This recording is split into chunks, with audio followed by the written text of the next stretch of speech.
हकीकत बात है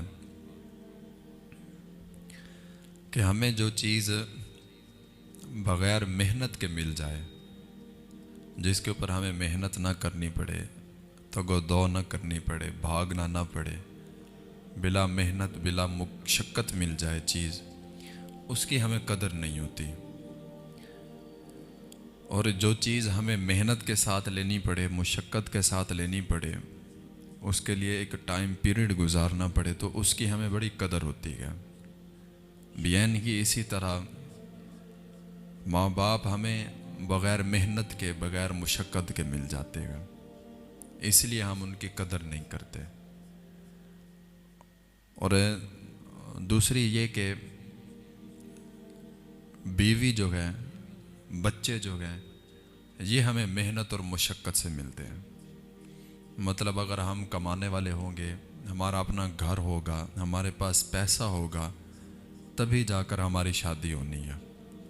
तो इन चीज़ों के लिए हमें मेहनत करनी पड़ती है, भागना पड़ता है, मुशक्क़त करनी पड़ती है। इस वजह से हम उसकी बड़ी कदर करते हैं। और जो चीज़ हमें बिला मुशक्क़त बिला मेहनत मिली है, उसकी हमें कदर कोई नहीं होती। और जब कोई चीज़ हमसे जुदा हो जाती है, हमसे छिन जाती है, हमसे दूर चली जाती है, फिर हमें उसकी कदर महसूस होती है। अब वालिदैन ज़िंदा हों तो हमें उनकी कोई कदर नहीं होती, हमें कोई एहसास नहीं होता। जब हमारे वालिदैन इस दुनिया से चले जाते हैं, फिर हमें कदर महसूस होती है, मालूम होती है, फिर हम रोते हैं। लेकिन इस पछतावे का, इस रोने का क्या फ़ायदा कि उनकी हयात में जब वो ज़िंदा थे, जब वो हमारे पास थे, उस वक़्त तो हमने उनके साथ हुस्न सलूक किया नहीं। तो मरने के बाद ये सब कुछ करना, मरने के बाद उनके लिए रोना, ये सब कुछ बेकार है। लेकिन फिर भी वालिदैन की ये शफ़क़त है कि अगर वालिदैन ज़िंदा हैं तो उनके पास बैठना इबादत है।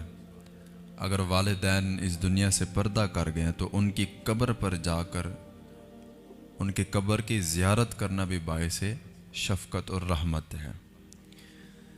अब एक बात, अभी हज का कोटा चल रहा है, लोग हज के लिए अपनी टिकटें करवा रहे हैं,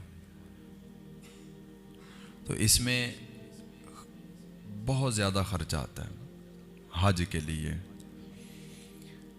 अब यहाँ से बंदा खर्चा करके जाएगा हज करने के लिए, वहाँ पर उसको इतना मेहनत मुशक्क़त करनी पड़ेगी, हज के अरकान अदा करने पड़ेंगे। लेकिन ये सब कुछ करने के बाद जो बंदा यहाँ से जाएगा फिर वापस आएगा, किसी के पासपोर्ट के ऊपर किसी के पास ये तस्दीक नहीं होगी कि तेरा हज कबूल हो गया। हो जाए तो ठीक, वगरना अल्लाह के हवाले। लेकिन आका करीम अलैहिस्सलातु वस्सलाम ने इरशाद फरमाया कि जो बंदा अपने वालिदैन को मोहब्बत भरी निगाहों से देखता है, रब ताला उसको मकबूल हज और उम्रे का सवाब अता फरमाता है। फिर सहाबा किराम ने पूछा कि या रसूल अल्लाह, एक मर्तबा देखने से कि बार बार देखने से? तो आका करीम अलैहिस्सलातु वस्सलाम ने इरशाद फरमाया कि जितनी बार मोहब्बत के साथ देखोगे, रब ताला उतनी बार मकबूल हज और उम्रे का सवाब अता फरमाएगा। तो माँ बाप अगर घर में बैठे हैं, अगर वो हमसे नाराज़ हैं और हम मक्के मदीने जा रहे हैं, हम मसाजिदों में जा रहे हैं, हम आस्थानों पे जा रहे हैं, दरबारों पे जा रहे हैं, ये सब कुछ बेकार है जब तक माँ बाप हमसे नाराज़ हैं। और जिन्होंने माँ बाप को राज़ी किया, जिन्होंने माँ बाप की खिदमत की, तो रब ताला ने उनके ऊपर इनाम भी बड़े फरमाए हैं। पिछले जुमा था कि जिन्होंने माँ बाप की गुस्ताखियाँ की, बेअदबियाँ की, उनको रब ताला ने कैसे कैसे अज़ाब में मुब्तला रखा। अब ये है कि जिन्होंने माँ बाप की खिदमत की, जिन्होंने माँ बाप को राज़ी किया, जिनके माँ बाप उनसे इस दुनिया से राज़ी गए, उनके ऊपर रब ताला ने क्या इनाम फरमाए।